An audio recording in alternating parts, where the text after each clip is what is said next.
कभी wall street की बड़ी कंपनियों में शुमार रही ग्लोबल को वर्किंग कंपनी स्टार्टअप वीवर्क दिवालियापन की कगार में पहुंच गई है। कंपनी ने न्यू जर्सी फेडरल कोर्ट में दिवालियापन के लिए फाइल किया है।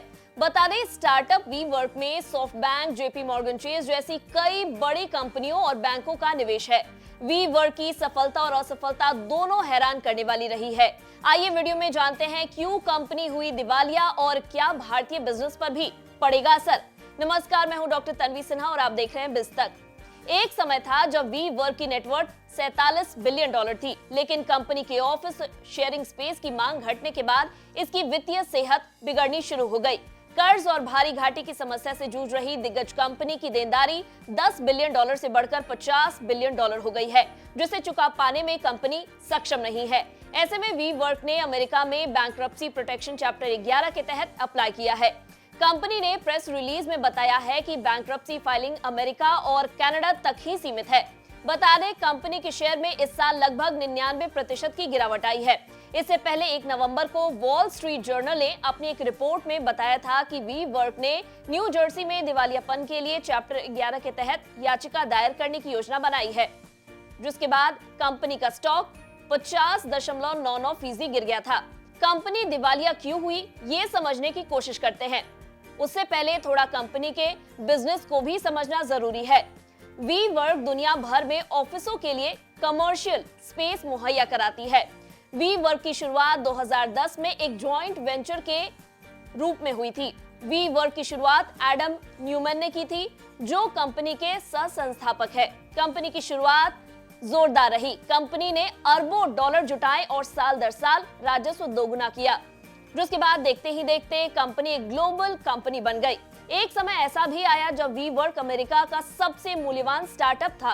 इस स्टार्टअप में कई बड़े इन्वेस्टर्स ने निवेश किए। इनमें सॉफ्टबैंक और वेंचर कैपिटल फर्म बेंचमार्क शामिल है। साथ ही जेपी मॉर्गन चेज सहित कुछ बड़े अमेरिकी बैंकों ने भी निवेश किया था। बता दें, वीवर्क में सॉफ्टबैंक की करीब 60% हिस्सेदारी है। इसके बाद कंपनी ने 2019 में पब्लिक होने की घोषणा की थी। इसकी वैल्यूएशन 47 अरब डॉलर तक पहुंच गई थी, लेकिन एक मिसमैनेज्ड आईपीओ ने कंपनी के अरमानों पर पानी फेर दिया।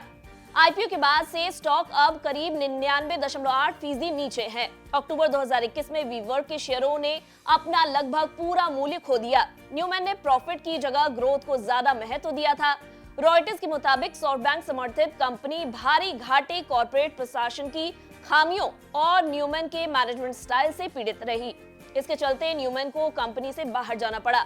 इसके बाद रियल एस्टेट के मशहूर एग्जीक्यूटिव संदीप मथरानी को इस स्टार्टअप का सीईओ नियुक्त किया गया।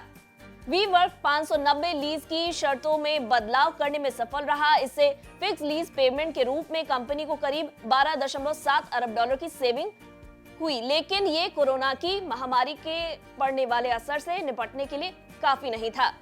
वहीं कंपनी को डुबाने में कोविड महामारी की भी पूरी भूमिका रही। लॉन्ग टर्म लीज पर स्पेस लेकर उन्हें शॉर्ट टर्म के लिए किराए पर देने का बिजनेस मॉडल अपनाने की वजह से कंपनी दिवालियापन की कगार पर पहुंच गई। कोरोना काल के बाद लोगों ने वर्क फ्रॉम होम करना शुरू कर दिया। कई कंपनियां आज भी अपने वर्कर्स से वर्क फ्रॉम होम करा रही है। ऐसे में कंपनियों ने वीवर्क से स्पेस के लिए किए अपने समझौते को कैंसिल कर दिया। इससे कंपनी की आय कम हुई, जबकि इन्वेस्टमेंट काफी अधिक रह गया और कंपनी को भारी नुकसान झेलना पड़ा। कंपनी को कई देशों में अपने सेंटर बंद करने पड़े। इससे कंपनी को कर्मचारी भी निकालने पड़े। इस साल मई में सीईओ संदीप मथरानी और अगस्त 2023 में 3 बोर्ड मेंबर सहित कई अधिकारियों ने कंपनी छोड़ दिए।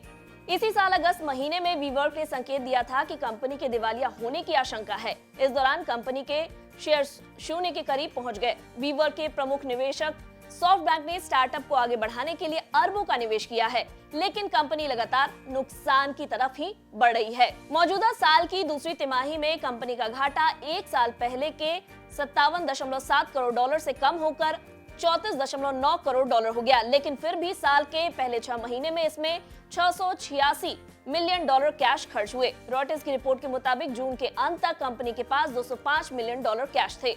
वीवर्क कभी भी प्रॉफिटेबल नहीं रहा। सॉफ्टबैंक ने यह भी माना है कि इस स्टार्टअप को मुश्किल से बाहर निकालने की उम्मीद नहीं दिख रही है।